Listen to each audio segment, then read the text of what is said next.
جڑے میں اسلام آ گئے اور حضور علیہ السلام نے اعلان نبوت فرمائے، اس کے بعد یہ آیت جڑے میں مکے پاک نازل تھی یہ سورت کہ انا اعطیناک الکوثر فصلی لربک وانحر ان شانئک هو الابتر۔ حضور دا ایک صحابی حضور دی بارگاہ پہنچ گئے، یا رسول اللہ صلی اللہ علیہ وسلم عرض اتنی ہے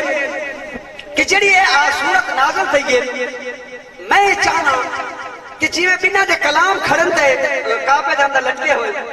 اس سورت کو بھی ایسا لکھ کر آنگل اون جہاں دے لڑکا کے کھڑا تاکہ پڑھے نہ آکے اور ادیب اور ماہر جڑے پڑھے لکھے لوگ ہیں پہ کوئی کو پڑھسن اور داد لے سن کے ان کو پتا چلتی بھئی یہ کیڑا کلام ہے بیا اور ان کا معنی اور مطلب کیا ہے بیا وہ لوگ داد لے سن اس چیز دی۔ تو حضور علیہ السلام نے اجازت دیتی ہے احسن طریقے طرح لکھ کے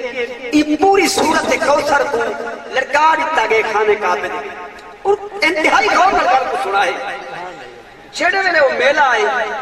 اور عربی لوگ جمع تھے مجاز کے میدان نے جڑا مکے دے بالکل قریب ہا خانے کعبے میں جائیں کفار لوگ ہیں انہیں ادب سمجھنے والا سب تو بڑا جڑا ماہر ہے کیا بہت زیادہ تعداد دے وچ عوام ہے اس کے اندر آ کے جڑے والے کو پڑھے نا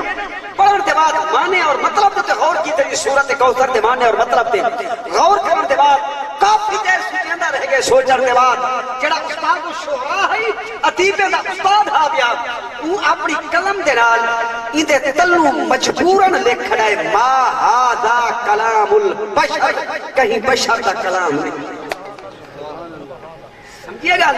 ما ھذا کلام البشر ایک کہیں بشر دا کلام نہیں کہیں انسان دا کلام نہیں نتیجہ ان صاحب سمجھی بیٹھے اسے کہ کہندہ کلام ہے بیا تو شعراء عرب کا جڑا استاد ہے بیا وہی دے تلوں لکھے کہ ما ھذا کلام البشر بشر دا کلام نہیں یعنی یہ وحدہ لا شریک اللہ دا کلام ہے بیا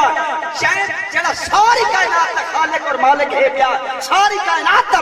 رازق ہے بیا ساری کائنات کو کھلاون تے پلاون والا مالک وحدہ لا شریک ہے چاہے دے کلام کے اندر شک بھی کوئی نہیں عیب بھی کوئی نہیں لا شک لا ریب ہے بھئی جنی کلام اے وحدہ لا شریک دا کلام ہے باقی یہ کہیں انسان دا کلام نہیں ما ھذا کلام البشر۔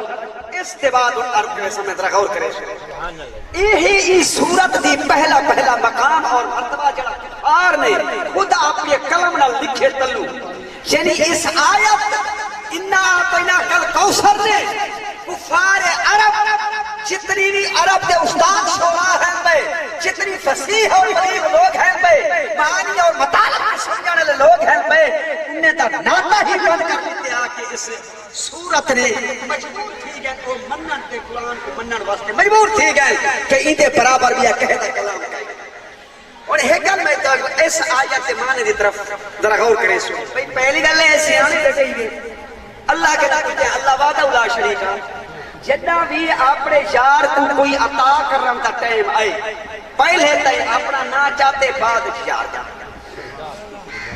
انا اعطیناک الکوثر کہیں کہ ترجمہ کرواؤ انا اعطیناک الکوثر اللہ یہ اساں یہ اللہ کا ذکر ہے اساں اعطینا اساں عطا کیتے اساں کاف کنے نبی پاک کا ذکر ہے تیکو کوثر لفظی معنی مطلب ہے انا ارسلنا اساں عطا کیتے انا اعطینا اساں عطا کیتے کل تیکو کوثر عطا کیتے اللہ وحدہ لا شریک عرض ہے ساری جتنا بھی عطا کرنا کا کوئی شے جتنی بھی آپ حبیب کو پہلے اپنا ذکر کی تھی باپ کے اندر یار جا جتنا بھی ہے پیا قرآن دا اسلوب ہے انا ارسلناک شاہدا ومبشرا ونذیرا کہ اسا بھیجے سے تو آپ کو شاہد بنا کے اسا بھیجے سے تو آپ کو نذیر بنا کے بشیر بنا کے بھیجے سے بدائع اللہ وسراج منیر بنا کے بھیجے سے وما ارسلناک اسا بھیجے سے تو آپ کو رحمت بنا کے جتنا عطا کرنے کا ٹائم آئے پہلے اپنا ذکر اور پھر بعد کے اندر رسول خدا اپنے حبیب کا ذکر کی تھی اس کی وجہ کیا ہے اس کی وجہ کو ذرا سمجھے سو ذرا غور کرے سو کہ اللہ فرمائے بچہ ہے دیوان اللہ ہمیں اللہ دیوان اللہ ہمیں کھنان اللہ ہے میرا حبیب مرتبہ دیمان اللہ میں کھنان اللہ میرا حبیب رحمت بناون والا میں رحمت بنان والا میرا یار کوثر دیمان والا میں کھنان والا میرا حبیب اور شاید مبشر نذیر بناون والا میرا یار یار بعد کیا بندے میں پہلے عطا پیا کرے دا چیزاں دیندا پیاں میں ہن جیڑا بندہ انکار کرے سی توجہ کرا ہے جیڑا بندہ انکار کرے سی بھئی اللہ نے اتنی عطا نہیں کیتا اللہ نے یہ چیز نہیں دتی پہلے ان کو خدا دا انکار کرنا پوتی بعد کے اندر مصطفیٰ دا انکار کرنا پوتی پہلے کہ میں خدا دا انکار کرے تھی بعد کے اندر میرے یار دا انکار کرے سی اس واسطے فرمایا میں عطا کیتے میں یہ چیز دیتی ہے میں وہ چیز دیتی ہے پہلے آپ کا ذکر کیتے بعد کے اندر یار کا ذکر کیتے پتہ چل جاتا ہے خدا کو محمد نال اے جتنی محبت اور پیار ہے پیا کوئی انکار کرے محمد چھڑا محبت کا انکار نہ ہو انکار بھی نہ